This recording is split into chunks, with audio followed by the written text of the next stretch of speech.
So, I'm going live, by the way. Today we have the great Scott Horton, guys. Was it chair of the Libertarian Institute, writer of an insane amount of amazing books, Provoked. I mean, just yeah, all of those ones on his right. They're great. Let me see here. Let me go ahead and actually pull I everybody. published all these ones on my left here. These are by everybody else at the Institute. Yeah, I was gonna say I've seen a bunch of the interviews actually recently that you've been doing with some of the guys. I can't remember. Empire of Lies was the newest one, I think, right, or something Yeah, like Charles that. Goyette. He was Also, great. on the Trump assassination, Kent Silva. Yeah, yeah, I love that one. That's actually our very most recent. And And Joseph Solis Mullins did one on the death of liberalism and what comes next. Those are our latest three. And we got nice. more coming soon. Dude, it's so funny. I don't get a chance to read as much nearly as I would like to, which is why I sort of kind of end up becoming the podcast head, and I'll just sit here and I'll just listen to you guys, you and Daryl Cooper, and I just listened to the one with him and Tucker Carlson today. I thought that was awesome. I loved that. That was so good. Yeah. But even the one Daryl's series that he's been doing with Tim Webb, I think is really cool too. The one with the Cold Wars and all that kind of stuff going on. I think all that stuff is so good. I mean, our whole community is just really growing and it's really great. There's so many great anti-war guys out there. Yeah. I very much appreciate the feeling of being superfluous here, where like I could take a week off and it's all right because there's a bunch of dudes out here doing it, like good. Yeah, Good, even you got Clint Russell, you got Yeah, I was just about to say him, man. dude, he's awesome. I love him. Yeah. And I'm also sort of kind of I'm a just in general this whole new space of sort of kind of I don't know if I consider myself the right. I actually sort of kind of I guess I'll start with this. So I grew up in DC, right? And my mom worked for the government. My dad was a sergeant major for DLA for 15 years, something like that, 20 years. My brother's a Purple Heart vet and all that kind of stuff. And I guess growing up in DC, you just sort of kind of see a lot of you see sort of kind of the rot of the system in and of itself when you're there, just by the fact that there's certain areas that are just owned by the I guess the politicians that just live there in Great Falls and all that kind of stuff, and you sort of kind of just grow up with a little bit of angst, if you will. Like I used to have a 2-foot pink mohawk with cornrows, man. I used to get down.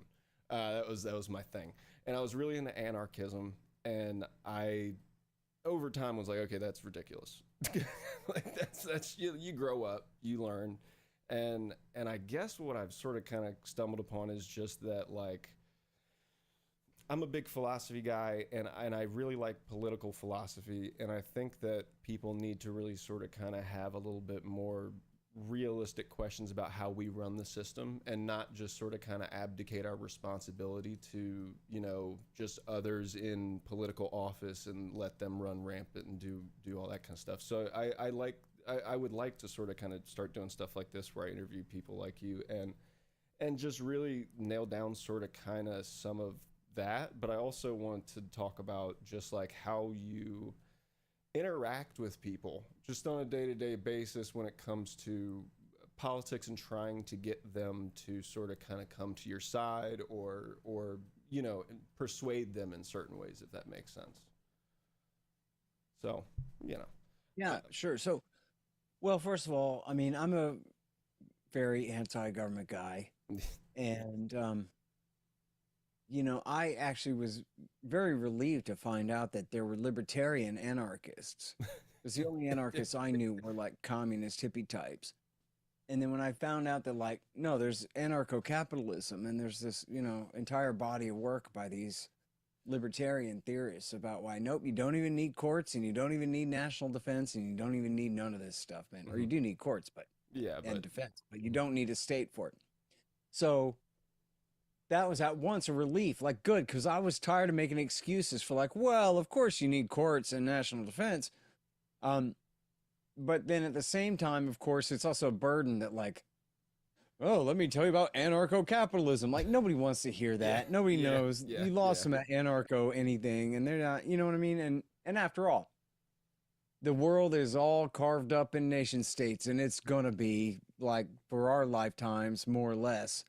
Although they do come and go, but they're replaced by new ones most of the Yeah. time. Yeah. So, anarcho-capitalist theory is useful in a sense, in a lot of senses. I don't know, but mostly for what I'm about is I'm trying to just I'm trying to essentially save my own environment, Yeah. right? I want to retire and die of old age in my late 80s on the front porch in a Yep. free, peaceful country, Hmm. Um, and so I'm trying to abolish the empire toward that end. And, for preserving America by abandoning what we should not be doing in all these other theaters all around the world, the way our government does. And so And I did want to. I did none of too my want to arguments get into really are that a little about bit later. anarchy, right? It's all just, arguing from all other things being equal, current day, like, should we be doing what we're doing in Iran or not, rather Yeah. than like, oh, anarcho-capitalism is the solution to what's going on with Iran. You know what I mean? Like, Yeah. Yeah. that's useless. So, um, I basically argue from minarchism, most of the time, because what's the use? And I'm no expert in anarcho-capitalist theory or whatever, so I wouldn't be, the best at probably arguing the point. But Yeah, no, I get that. I guess the question, because I'm not an anarchist anymore. I mean, that was a lifetime ago at this point, kind of thing. Sure. I think I Well, have. and if you were like an anarcho-leftist, that doesn't make any sense, right? Yeah, I So agree with you'd that, have yeah. to grow out of that at some point, because Yeah. it just doesn't, the property is either privately owned or it's owned by the state in the name of being owned by everyone. But now that's just called what it is, communism. There's no anarchy in that. You know what I mean? Yeah. So, Yeah. yeah. No, I agree with that. I mean, I sort of kind of, I guess, because I came from the space of sort of kind of just not liking the establishments, or maybe not the establishments, but the institutions themselves. Like the thought that I don't know, I feel as though things just, no matter what, end up becoming bloat. It becomes excess in a sense when you have a federal system that is as large as we have it. And so I just wonder, sort of kind of, and I come from a place when I look at these different political philosophies, I don't necessarily per se think that any of them are, a complete right. They're completely right in any way. I sort of kind of think that all of the systems have their own little bit of goodness that we can take and try and figure out how to. That's what I think the best part of America was at the founding, was that we tried to take from all these Enlightenment thinkers and these other things, and tried to put it together to create a system that was somewhat fair and somewhat accountable to itself. And obviously that system is sort of kind of breaking down in some ways, because I think some things have gotten hold of it that we have to address as a populace. But I don't know how we do that, especially with the amount of sort of kind of political illiteracy I think that some people have. Yeah. And so that's sort of kind of why I want to get into some of the, like, just what is libertarianism? Well, look, the problem is government. Yeah. The problem is government. Harry Brown, the great libertarian writer and presidential candidate, he said, the problem is not so much the abuse of power. It is, but it's the power to abuse. And as long as it's there, it's going to be misused. And so, like, for example, and let's just say that there's no other choice, just for argument's sake, okay? Just for argument's sake. So there's no other choice, that we have to have drug prohibition to prevent the hard drugs from coming across the Mexican border, okay? Well, necessarily you are creating corrupt cops who take bribes to allow those drugs to come through. It's just part of it. It's built into the thing.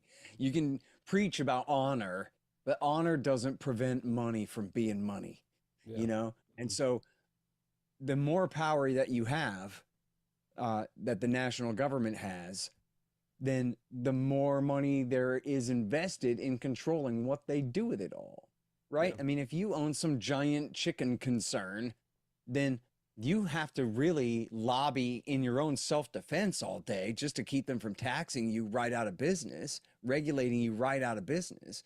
But then while you're at it, you might as well try to bankrupt your competition and put them out of business if you can. Yeah. And then so the whole thing is who can bribe the congressman and the regulator the most instead of who can participate on the market. And, you know, back to the anarchism, minarchism thing. Well, how about I could settle for some minarchism if the only job of the government was civil and criminal court systems and defense, you know, outward defense, and leave everything else alone. Because then at least I could hear your argument that democracy might be fit to do those two things, right? To make sure that the court systems are fair, the legislature makes sure that the court system stays fair. Yeah. But that's basically what the purpose of the legislature is, right? Yeah. You know, to keep the cops just barely well armed enough to keep us safe and not one revolver more, you know, this kind of thing. Yeah. Well, and actually that should be, but then nothing else, because you can't. The more things that you delegate them to do, the more things you're just giving them power over, as Harry Brown would say. You're turning it into a political football now, and you're making it really like you're turning it into a war of all against all, who can control the government to control the resource instead of just letting the prices float on the market. Yeah. No, I can understand that. I mean, I do actually. So sort of kind of two questions on that a little bit, I guess, because I did have one here that was on that. So would the libertarian mindset when it comes to, for example, addressing monopolies, like, or if, I guess I wonder, is there any contradiction between, say, libertarianism and capitalism, in the sense that it sometimes breeds monopolies that then could, like with the robber barons or the coal wars kind of situation, where even the government at that point couldn't come in almost and really shut those things down, which, you know, I just wonder if there is some kind of contradiction there, if that makes sense.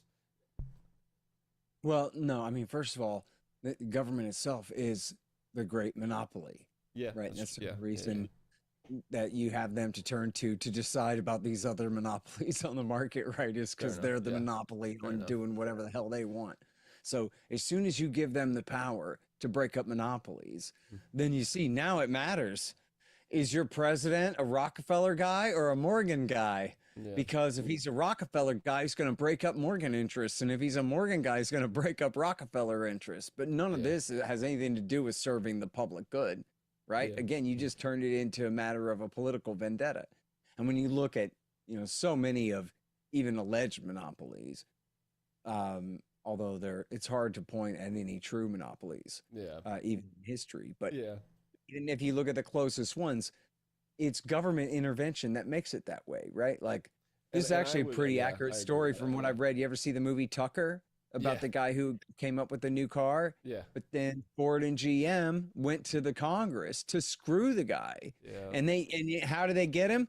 Because he had gotten a factory from the government as, you know, basically for free at the end of the Second World War. And so now they had him by the nuts and they were able to screw him. But it was all because of his competition didn't like the fact that he was better than them at a reasonable price. And so they ran him out of business using the power of the state to preserve their triopoly up there, right, between Ford and GM and Chrysler. That kind of thing. So, you know, when they went to break up Bill Gates' Microsoft, because Microsoft, when it came out in the Windows 95, I think it was in 95, but definitely by 98, I think it was in 95, they had their own browser, the Internet Explorer, built into the operating system. And they said, oh no, now you're like treading on Netscape, and you're by bundling your browser software into your operating system. Now this is an unfair competitive thing, majig. What? Like, people use now Mozilla, Opera, whatever, right? Google, I mean, and Netflix, I think, not Netflix, Netscape turned into one of those, turned into Mozilla eventually anyway, right? But then what happened? As soon as the national government opened up a monopoly suit on Microsoft, Bill Gates became a political animal and opened up a giant lobbying firm, or bought a powerful lobbying firm in Washington, D.C., to protect Microsoft's interests now that the national government was preying on them. Yeah. And so now not only does he have this big lobby to lobby for in self-defense from the government regulators coming for his ass, but now he can bribe all these regulators. He's in the game. Now he can use the regulators against his enemies. No, you know who's got a monopoly? The other guy, Microsoft says, or I don't know exactly, but I bet you there are examples of that. But whatever. Point is that he didn't even have a lobbying firm until they went after him. And what they went after him for was a bunch of garbage. I mean, at the same time, IBM was selling computers, and they had an operating system, and they had a browser. So should the government have broke up IBM? IBM were the ones pushing for Microsoft to get broken up because they didn't like the Internet Explorer. Well, tough nuts, IBM. I'm sorry. Yeah, and then also like IBM is getting massive contracts and things like that. Sure, of course, they're massive welfare. It just expands and expands, and then just sort of kind of bloats up and becomes its own sort of kind of machine that's working for itself, that regardless of sort of kind of any of the existential outputs or inputs, you know what I mean? Like it's just sort of kind of, and that's obviously the problem we're seeing with like AI, all those kinds of different things. I mean, it's the same concept. There's, right? the Austrian school economists have done great work showing about how cartels cannot last unless you invite your congressman along. Yeah. Because otherwise the incentive for the individual members of the cartel to cheat and undercut their competition is just too great. They can't last. But if you make it a matter of national government concern, or even your state government concern, now it's good government and regulation. It's a public-private partnership. And they get to rig their prices at the expense of everybody else. I mean, what else do you expect it to happen? People act like government is some magical fairy dust that when you sprinkle it on a bunch of businessmen, a bunch of government employees, cops and stuff, that they all turn into just selfless angels and begin to operate only in the public interest. But of course, I'm sure you're familiar with the term regulatory capture, right?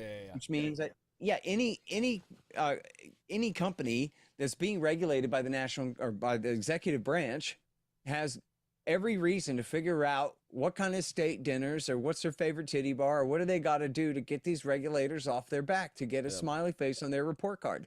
And then if somebody tries to sue them for, say, pollution or whatever, like actual infringement on people's rights, then they go to the court and they go, look, we got a smiley face on our report card from the executive branch regulators. They said we did okay and we're within the limit. So as long as we're within the limit that we bribe them to set where we like it or whatever it is, then we're good. And then the court will say, case dismissed, and you don't get your tort because, they have immunity based on the executive branch regulation that they control.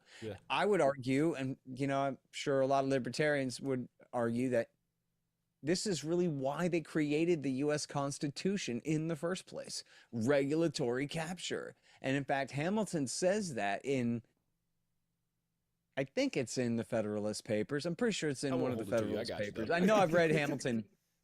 It might have been in a letter that he wrote, but I think it was in the Federalist Papers where he's saying, look, we want to permanently entwine the needs and purposes of the state with that of the upper class so that it is in each other's interest to perpetuate each other and for the greater stability of the country, right? But so that means immediately, right? Like the name of the game is corruption. The name of the game, democracy isn't about like people's opinions and rights. Democracy is about corporations and their representatives fighting over the spoils, over what the government has control over. He owned he was a surveyor and owned large swaths of land out there before the beginning of the Revolutionary War. It's not like the entirety of, like, I believe in I guess like societal myths. Like I think they're useful in some ways or whatever, right? Like the societal myth that, we're the founding fathers were the perfect whatever.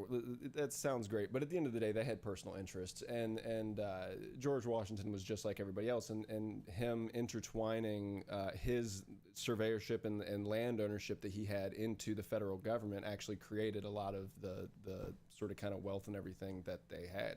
So I that makes sense. And then also just the combination of that with corporations and how then they can use that to then just fill their coffers and all of that. That I understand all that. That makes sense. Okay. Well, I think that one, yeah, that checks out. You know what? You know what? Let me recommend a great article for you. Yes, sir. I can't really do it justice here, but you'd really like it, okay? It's called Left and Right, Okay. The Prospects for Liberty Okay. by Murray Rothbard. Oh, Murray Rothbard. Yeah, you recommend him all the time. Let me see here. Yeah, so he's, for very good reason, he's really considered to be the founder of modern American libertarianism. And he wrote a hell of a lot on a lot of subjects, man, and including, you know, a lot of great libertarian essays. And this one's from 1965. Left and Right, The Prospects for Liberty. Did you find it there at Mises or at the Libertarian Institute? Okay, great. Yeah. So you really get a kick out of it. And basically he's saying, okay, look, rewind, go back to the beginning of America, okay?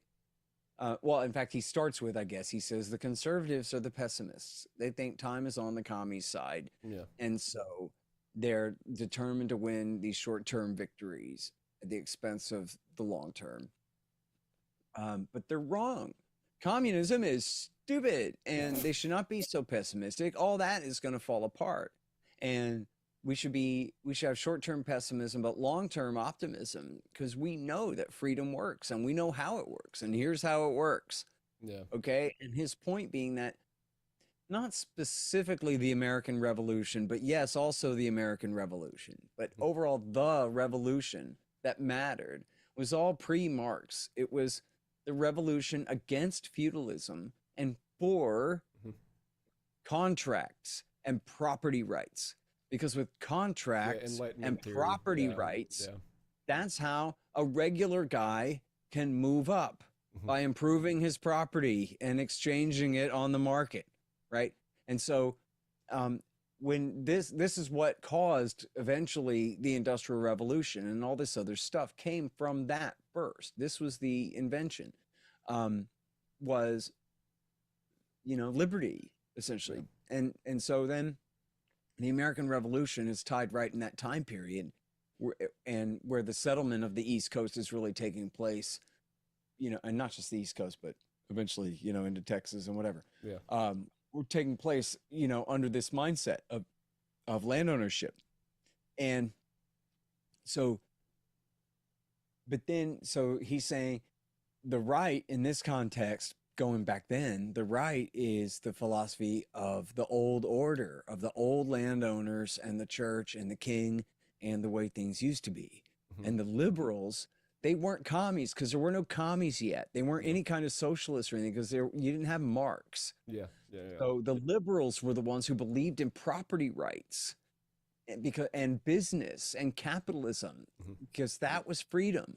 Okay. And then what happened was goddamn Marx came, and Marx essentially demanded to see the results of liberalism without the freedom to make it available, right? Yeah. And what happened was it was because of the wars. Marx saw the way that the kings and whatever governments were able to marshal these vast resources to go to war. Like, oh, you can't feed the poor in peacetime, but all of a sudden you can feed a 10 million man army to go to war. That's funny. It looks like you could have been doing this all along for everybody kind of thing. That was sort of the idea. Yeah. And although, of course, the government is just completely confiscating and destroying wealth by the, you know, uncountable degree in order to feed those armies and wage those wars. Yeah. But anyway, so Marx came and essentially turned what should have been the capitalist side into the commie side. So now the left were even more status than the right, when the state kind of already, the right kind of already were status. But now the communists, they're totalitarians, dude. They're completely as status as you could possibly be. So the liberty-minded end up allied with the right again, because the right, as statist as they are, ain't as statist as that, right? And so so there's good reason to do so, right? But it just means that essentially, as you survey American history, just since the founding of the National Republic, that you can see where liberty is the true American way. And then everything to the left and everything to the right is a deviation from that. Everything I to the can, left yeah, I meaning can more. agree with that. Does Yeah. that make sense? Yeah, no, So I that's agree with what. that. Yeah. Yeah. Uh, So look, just read your Rothbard, man. I'm telling you, the left and right, and this goes for your crowd too. Left and right, the prospects for liberty is a I got great one to get started. Read Anatomy of the State, War, Peace, and the State. Yeah, I've heard you recommend There's that one a many short times. book, not too long called The Libertarian Manifesto. I have Or read no, that. it's called I have For read a that New one. Liberty. Yeah. Sorry, For a New Liberty, The Libertarian Manifesto. What has government done to our money and the case against the Fed? So you can learn about central banking and the boom bust cycle. Actually, I have a question on. Oh, one if more it's- fun article you'll like. Yeah. Confessions of a Right-Wing Liberal. Oh, okay. You'll All you'll right. get a kick out of it. I think I've Okay, heard of go that ahead. one, not from you, but I think I've heard of that one from someone else. It's a great piece, man. Well, so okay, I have. Well, let's try and real quick. So one that I wanted to nail down before I sort of kind of hopped into a little bit of more like foreign aid stuff, which is what I was about to get into, because I actually was like, man, I'm worried about the fiat currency, or not even, but the petrol dollar base sort of kind of. I've been watching a lot. I watch Mario Nawfal all the time. That's sort of kind of just one of the guys that, like, while I'm at work on the forklift, I'm just like learning about the world. Cool. It's, well, I get lucky, I can do that. But so, what's it Be called? careful. I'm fine. But what's it called? They can't stop me. But so, recently, Karen Kwiatkowski, I believe. And Yeah, just Brandon, forget the W. Just Katowski. Oh, Katowski and Brandon Weichart are some of my favorites that they've been having on, because I think they're pretty good about that stuff. You know what? We'll just get into the foreign policy stuff. Fuck it. They are both absolutely fantastic. Actually, I do want to ask this question. I'm sorry. So, okay, real quick, since when we're talking about libertarianism, we're talking about basically abolishing, for the most part, at least as much of the federal government as possible. Is sort of kind of the gist of it, as far as I can. Like, as far as is reasonable as among basically a populace, is sort of kind of where I'm thinking we're at, right, with that. Yeah. Well, I want to, get rid of as much of the state government as possible too, right? I can this see that is too. But so my Ayn question Rand. on that, Ayn Rand was not really a libertarian, and I'm not sure if she really coined this phrase or not. I think she coined the phrase "the night watchman state." no, Right? yeah, We okay. want the least amount of security forces absolutely necessary to prevent a worse one from replacing it, and that's it. Well, so real quick, so immigration's a big issue, so I just wanted to ask about that a little bit. How would a libertarian state deal with immigration? I don't know if you're open borders, closed borders. I don't think I've really ever hear you talk about it ever. I just sort of kind of, just a temperature check, just wonder what you thought about that sort of kind of. Yeah. Well, I've moved right on the borders over the years because it's really not even a matter of immigration anymore. Now it's mass migration of peoples. And I don't think America can deal with that right now at all. I think it's see an infrastructural problem more than it is almost like a you know what I mean? Like it's how many people can I let in my house and try and feed, really, at the end of the day, is sort of kind of the way Dave Smith talks about it. I think is about, I'll tell you what, man, this is one of those issues that, going back when I was younger, I avoided it mostly just because of how divisive it is. I agree. Where I'm trying to get everybody, no matter what you believe in at all, to want to support hard money and peace. Yeah. Right. And so if I'm on about immigration all the time, then I'm telling half of the people, don't listen to me. I'm only talking to these other people. Yeah, I agree. Right. And so I really have just avoided it mostly. And I guess my previous feeling on the thing was basically we ought to have like the proverbial chain link fence, but with a gate where somebody's checking IDs and making sure that people aren't convicted felons from wherever they're from. And then why not let them in? I don't know. Yeah. What we've seen lately, really in the Biden years, and see, they lied about this in the Obama years, where like anyone turned away was counted as deported. So they pulled a real sleight of hand there. And then in the Biden years, just as a reaction to Trump, basically, they said, we're just completely opening the borders. And they worked with the United Nations to finance, to bring people from everywhere, to funnel them into the country. It wasn't even just like, if you can get here, it was like, we will pay you to come here. And then you have these massive programs in the country for anyone who comes in, even if they're illegal immigrants, they get immediately to sign up for your local school, even if, you don't know who these kids are, where they're from, or what they've been through. Yeah. Now they're sitting next to your kid in second grade, whatever. I mean, my whole thing with it is basically and the hospitals, the welfare, free groceries, all rent assistance. Again, it's an infrastructure problem. Loans. You know what I mean? Yeah. Yeah. No, it ain't fair. It's extortion against the people who already live here. And I used to quip that. But honestly, it's extortion for the people coming here too. You know what I mean? In the sense that they end up getting put in the same position as everybody else. Not necessarily. True. You know what I mean? That's true. It's just as bad for them when they get here, and then there's not anything for them to do, and then they have to get put on the welfare system or whatever it is, and then that ends up being, it's all around without. The way I think about it, I think Dave Smith explains it very well when he talks about, and I'm sorry to cut you off, but the way he talked about, what's it called? The open door, closed door sort of kind of thing. Like, hey man, that's what we should do, is should have a door, you know what I mean? But at the end of the day, the reason that it's a big problem is because we don't have judges to be able to adjudicate the cases of the people coming in. And we're not even trying to figure out a way to fund it. Which again, maybe that's, like I said, we should probably take down most of these systems, but it's like,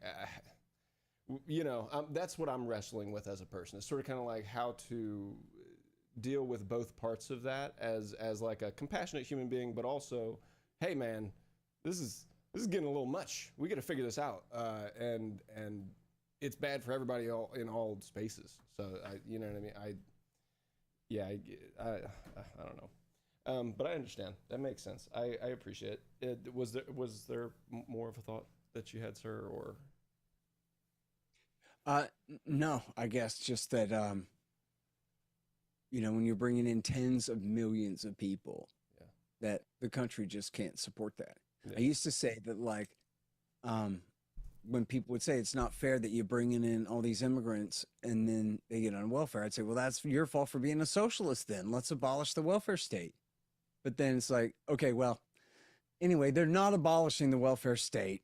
And so still all these immigrants are coming in and are taxing essentially all the people who are already from here. And they just got no right to whatsoever. And that goes for the legal immigrants too.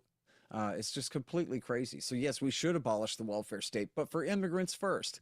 And by the way, it should also be completely illegal. And I know it's always been like this, but it sucks. It should be completely illegal for immigrants to come here and get government jobs.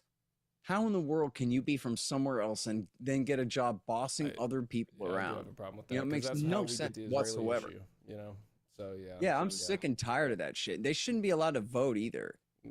Government employees and immigrants should not be allowed to vote. Government, I could stand by that. If you're a government employee, you should not have it. Absolutely not. No, oh, they're supposed servants. But I love that. That's a good one. I haven't thought of that. If they're servants, how in the world is it up to them to decide what they should be doing or not? Yeah, it should not be at all. I guess that checks out logically. Of course. And that goes for government contractors too. Any business that makes their money off of government contracts, none of their employees get to vote. None of the owners or employees get to vote either. That's drastic, but I'm down to ride with you on it. What the hell is this, Russia? Look, man, we've got conflicts of interest everywhere. We need to minimize those. Yeah, that's all. No unions, no government employee unions. I mean, I'm against unions pretty much anyway, but especially government employee unions should be absolutely illegal at all levels. I'm a little bit more on the Daryl Cooper side of it with that one. You and Daryl Cooper are a couple of Bolsheviks. That's fine. It's fine. I'm okay with being called names, even by my heroes. But anyway, I'm just kidding. So Daryl Cooper's a Nazi commie. Oh, we're doing this one. We're hitting them with the all right. But, no, they're all mad at him because he went on Tucker and said great stuff again. Dude, they don't know what to do with it. He's like, if you believe in our religion that we all say we believe in, pretty hard to stand by this war, Tucker. And they're like, no, no, pulling their hair out, man. I'm not even Christian, and I'm like, I mean, he's doing his thing. This is wrong. It's all right. Nothing's wrong. He's killing it. So good. Yeah. So good. The commie Nazi thing was a joke, everyone. Daryl's my guy, man. What are you talking about? But anyway, okay, so I did, since we got, like 20 minutes left, can we get into the Iran war stuff a little bit? And sure. Kind of the foreign policy, geopolicy stuff. So I just gotta, because I subscribe, and I keep telling people, and they don't believe me. And I'm like, we're in World War III. All right, this is my stance is that I think we are currently in the beginning stages. I think that a lot of things have kicked off. I don't think that necessarily that this war will be fought the same way as the last one and all that kind of stuff, but I do think that when Trump kicked the proverbial beehive of Iran, that like it set off a chain reaction in which I don't know if I mean, yes, we could leave the region, but I think at this point we've sort of kind of shot the load, if you will, and now they're aware, and now it's sort of kind of a situation in which, I mean, China is I mean, just today that I don't believe this. Okay, I do believe that we're running out of munitions. I don't think that'll fucking stop them. I don't think this doesn't stop these people. They're gonna, like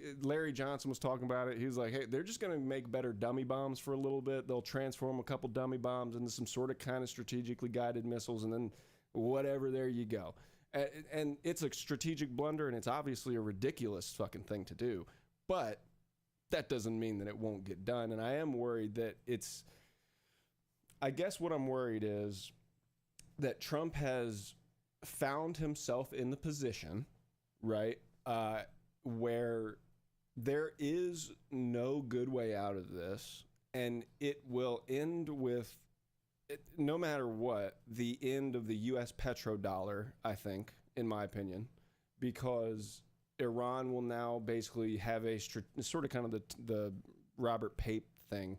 They'll end up having a strategic, what's it called, a sphere of influence. Then they'll start working with other countries, being able to use that petrodollar. The petrodollar is based on the whole concept that we can ensure that oil can be sold and transported, and we're guaranteeing security, whatever. So it's like I see the dominoes just getting ready to sort of kind of tip over just a little bit, and I'm like, I wonder what you sort of kind of think about that sort of kind of possibility or whatever. Well, look, I don't really know what's going to happen to the petrodollar. It's been eroded over the years. Countries are opting out of as much as they can already. Mm-hmm. So I'm afraid I can't tell you that I have like a very good line graph in my head about, what it all means. No, I understand for the dollar itself. I can tell you that you're not wrong about the loss of American power here. In the Iraq and Afghan wars, we used to say that really the high watermark of the American empire was in 2003, because they couldn't control anything after they went in there and toppled the government, and it was all downhill from there, and it was all downhill in terms of American power from there, although with major fits and starts since then, Yeah. But we ended up leaving Iraq in humiliation. We kind of helped the supermajority win the war, and then they told us to get the hell out. Came back later in the name of the ISIS war. Yeah. Completely lost Afghanistan. Didn't even try to win Libya. Didn't dare get on the ground there to help the jihadists finish their victory. Oops. That whole place has gone completely to hell. It spread war throughout North and West Africa. And so they're humiliated. But, as Daryl Cooper was pointing out on our show, Provoked, live on Thursday nights, Yep. That, look, if you're Russia and China watching that, if you're Iran or even, our European allies or Asian allies, anyone watching that, you're going, okay, well, look, to coin a phrase here, Bush and Obama, they sent these Marines on a fool's errand, trying to tame the Pashtuns. You're going to pacify the Pashtun warrior tribesmen of, prehistory out there. Just by killing enough of them or sweet talking the other ones or whatever your idiot counterinsurgency plan is. Like, obviously that didn't work, but that's unworkable. Yeah. Right. But that really doesn't have anything to do with the question of like, what would happen if America went up against Russia in a big tank battle? Yeah. What would happen if America went up against China in a big air-sea battle? Well, we don't know. We've been chasing Pashtuns around Marja. Yeah. And so nobody got to see that, right? We got F-22s and I don't know, 22s, definitely F-35s bombing Afghanistan. The hell out of here. Yeah. But now this is different. The Iran war is totally different because Iran, they're not really a third world power. I don't know what you call them, second world or however you categorize it, but they're they're like a lower mid-tier power, right? They're not a major state, but they've not been at war since 1989. And they've had a long time to develop this missile deterrent. And many people told you so. Many, including me, but a lot of other people told you so too, that missile deterrent should serve as a deterrent. It's enough to keep us out of there. And who cares? It's not like they're making nukes anyway. And even if they were, it doesn't mean they're going to use them. And even if they did, doesn't mean they can hit America with them. And even if they could, doesn't mean we got to give them reason to, right? Like this doesn't have to be the national security threat that they make it. That North Korea, that Kim Jong-un is like the most vilified person ever, or not Kim Jong-il? Yeah, I believe so. Yeah, the father. Yeah. It's like he's the most vilified person right now, just running around. He's like, hey, I mean, don't get me wrong. Horrible state. Obviously, horrible, whatever. But at the end of the day, we stopped fucking with them. You know what I mean? And what are you going to say? It's like Gaddafi. I mean, he got sodomized in the street, a couple months later or whatever. It's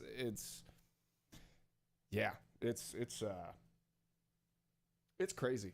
But so do you think that, I guess, because what I think is sort of kind of the posturing of Iran, especially at this point, within the last, call it week or two, I think, has realized that yes, they are at this point they have the upper hand. They're doing the strikes. They're the ones who hold the escalation trap or ladder, I guess. At this point, they have escalation dominance, I guess would be the word, and they're already working with the Yemenis and the Yemen and Houthi fighters and stuff like that, and they can close off that whole area.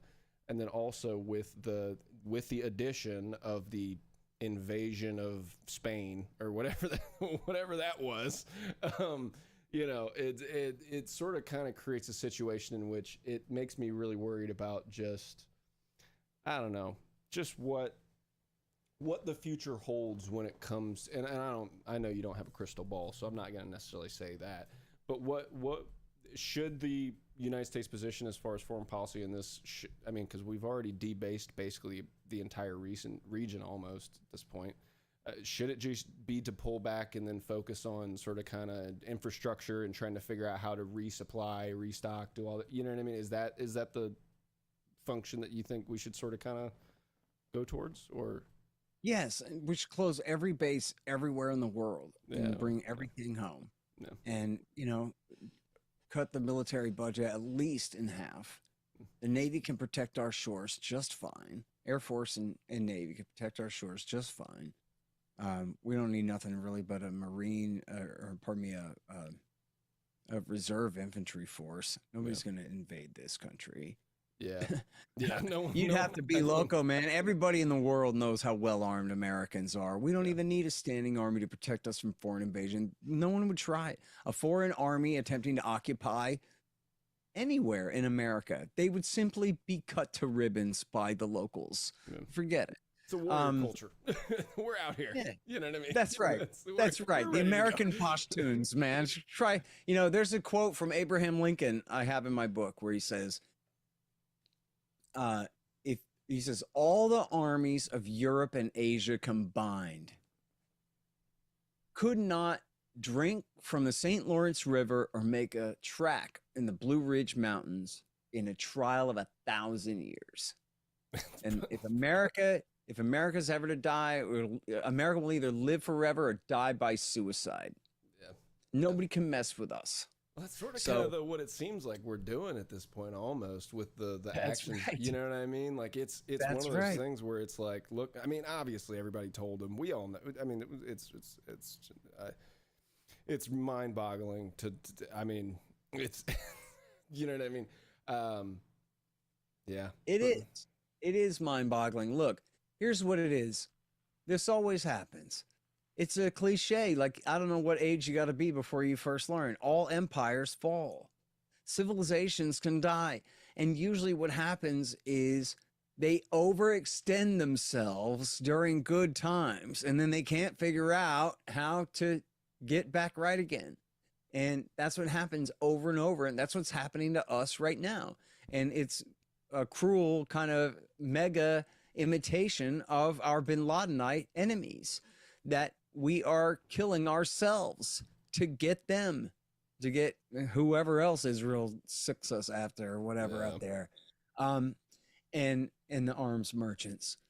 But it's hollowing out the United States of America. Every bit of that wealth that they take for militarism is at the expense of the American people. And not just that, but the opportunity cost, where all that could have been investment in improving goods and services and people's standard of living in the country, and to invest in things that generate even more capital and more wealth for more investment and further increased standards of living. All of that is destroyed by doing this instead.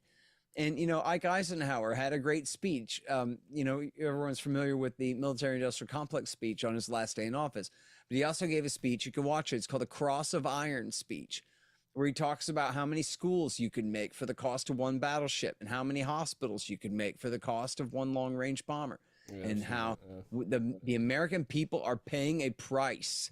We are sacrificing our society in the name of national defense. So then the perennial question must be, just how much national defense do we need? Is America really supposed to be the dominant power in the Middle East, Eastern Europe, Eastern Asia, and Africa, and South America forever? The middle part of North America is supposed to be the dominant military power throughout all of the old world and the new forever. We know, as we're recording this, our national debt is $40 trillion, and that the annual interest on the debt is more than the $1.5 trillion that they're spending on the empire itself. It's absolutely unsustainable. It couldn't be any more clear if I just put a gun to my head right now and blew my own brains out. That's what America is doing right now. And we could not have had more irresponsible leadership than the Bushes and the Clintons, Biden and McCain, and these scum who have seized control of our national government apparatus, never even mind post-World War II, but just since the end of the first Cold War, in the days of H.W. Bush. They just blew, as you said, shot our whole wad when they didn't need to. Yeah. When they could have been, as Bush Sr. would say, but not do, they could have been prudent and husbanded those resources to improve the lives of the American people. And it's not like you could say, but yes, Scott, if we hadn't have done this, Saddam Hussein would have conquered the whole Middle East and then Europe. Shut up. He would not either. He couldn't conquer Iran with all our help for 8 years. Now he's going to conquer, just because he can take Kuwait, now he's going to take Saudi and Bahrain and UAE and Iran, and next Paris, and after that Berlin, and get the hell out of here.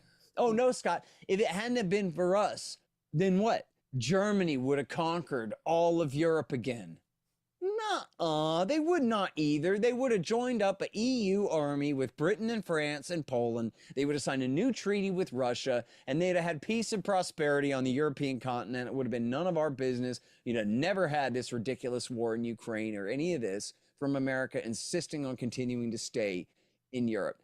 And so far, you could argue that they've kept the peace in East Asia, but then again, they oversaw North Korea obtaining nuclear weapons. They did a hell of a lot to cause it to happen, and surely not enough to prevent it. And obviously they like it that way, because then they get to threaten our allies in South Korea and Japan with North Korea and say, what would you do without us? We're here to keep North Korea at bay. But of course, if that comes to a fight, you're talking about atomic bombs, and not just them, but our guys dying too. And when the real reason for being there is to try to hem in China, which we can't fight them in a conventional war either. It would almost certainly devolve to the use of nuclear weapons and general nuclear war if we got in a fight with China. So this is where I'd quibble with you about World War III kicking off here, is there's a lot going on, but World War III means America and Russia and China are exchanging H-bombs, right? Europe is on America's side, China's on Russia's, and we're destroying each other's cities with thermonukes. That's World War III. What we're in now is the second Cold War, right? Where Iran and Ukraine are Korea and Vietnam, where these are our proxy wars that we're fighting against our Cold War enemies, but safely by way of non-nuclear armed proxy countries like Ukraine and Iran. So cross your fingers, pray it doesn't turn into World War III. But the point is we shouldn't be having a new Cold War at all either. It's completely insane. Yeah, the whole the thing the first Cold War was against Stalin and Mao and the death cult of global communism. Well, that's just over, man. So who cares if China's dominant in Asia and Russia's dominant in Eastern Europe instead of the United States? I don't care. I would agree with you, and I think risking American lives is just crazy. I mean, the whole concept is crazy, and I know you got to get out of here in a second. Yeah. So, two things I just sort of kind of wanted to ask just real quick. Have you ever heard of the Dre dossier? No. Okay, this one is a little bit more of like a pet project. I'm trying to sort of kind of inform people. She's a very small channel. I don't know her at all, but I like her interviews, or not interviews, but her reporting. She's an independent journalist. Sorry, go ahead. Send me a link. Oh, I got you. She's really great. Her whole thing is basically on. There's this thing called the National Design Studio, which is basically just a it's a proxy of Doge that basically is the new evolution of Doge, but now is part of the beautification of our federal government websites. And it's a interesting little deep dive into how they're sort of kind of just figuring out ways to take more of your freedoms and liberties away, which is great. It's great. She's a little bit of a lefty, but I still love her. It doesn't matter. I don't care. And then the last question I had for you, what are your favorite bands, favorite music, favorite artists, anything like that? I'm a musician, audio engineer, obviously producer and stuff like that. I make music all the time. So I just want to know, I've never heard you ever talk about, I don't think anybody ever asked you. I just want to know, Yeah, I mean, you'd be disappointed. I'm old. Oh, I'm not. I promise you. So my number one is Beastie Boys. Okay. Number two is Public Enemy. Okay. And then after that, a lot, but just, 80s skate punk and some like hardcore and a little bit of metal, not too much metal, but some metal, but mostly just punk rock and like old hip hop. Well, if you ever get a free Dr. Dre hip hop. Oh, okay. Well, I'm a big hip hop head. I am sorry in the sense that I am a future and past hip hop head. I like it all. Except for maybe currently. Currently is a little bit rough, but that's not the point. But what's it called? There is one band I think you might like. They're the first punk band, I believe. They're three black dudes from Detroit called Death. Have you ever heard of them? No. So they were before the Velvet Underground, as well as also before the Ramones and everything. They had gone and seen an Alice in Chains concert, Alice Cooper concert back in like the 70s. And then basically they were like, oh, we got to figure this out and do this. I'll send you a link to them too, but they sound wild. They sound like 90s. Are they before the New York Dolls? Oh, I believe so, but it might be about the same time. I'm talking these guys are like within probably months before the Velvet Underground and them all really started getting together and all that. So it's possible. Who knows? But it's really cool. They didn't end up getting famous because they're three black dudes from Detroit in the 70s. And but you know what I mean? Trying to do death metal, or not even death metal, but punk and stuff. It was interesting. But I'll send you a link. It's a good time. But thank you for stopping in, man. You're the greatest. I appreciate it. I hope we could do this maybe again one day in the future. Whatever, we can talk about whatever you want. Doesn't matter to me. I'm whatever. But I appreciate it, and thank you. Absolutely happy to do it. Read your Rothbard. Oh wait, and read your Horton. These books are for sale. I got you. I don't have them. Enough already and Fool's Errand. Yes, sir. Yeah. And then also make sure to check him out on Provoked, as well as on any of his other Scott Horton show, any of those shows that he does weekly. He does awesome stuff. That's right. All right. Well, thank you very much, Scott. Have a good rest of your day. Thanks, man. You too.